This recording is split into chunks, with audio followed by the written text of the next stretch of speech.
So It's not for what humans. is synthetic data? I mean, what are examples of synthetic data? What type of stuff are Okay, we so talking here's an about? example. I'm glad you asked. So let's talk about cats. Sure. So when AI produces a picture of a cat, that is truly unique.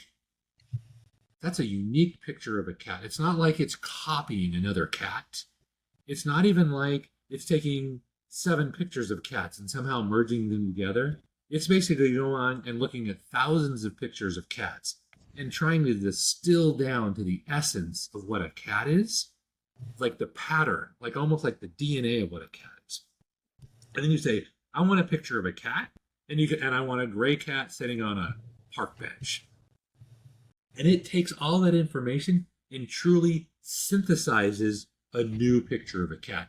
That's synthesized data. That's not an actual cat. It's built from the patterns of other cats. Okay. And so why does it need more synthesized data?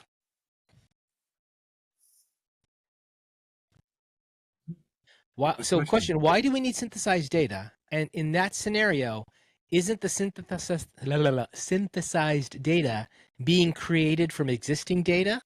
Which means it's the same as if it were to just go make something up right now off of the existing data. What value I does building it off of existing data make for have more data?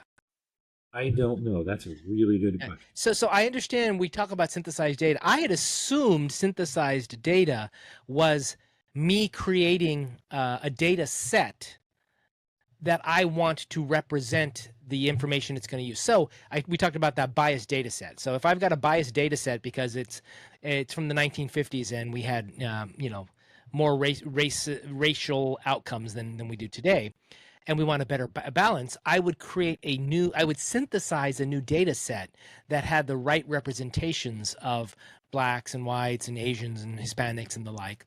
And then that would be what I would train it off of. That's what I assumed synthesized data was.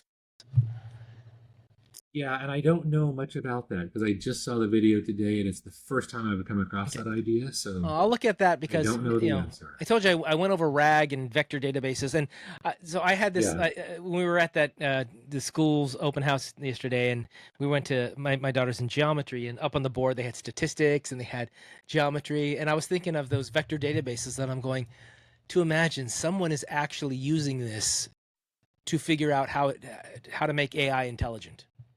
A vector database, right? I mean, literally, it's just a math equation.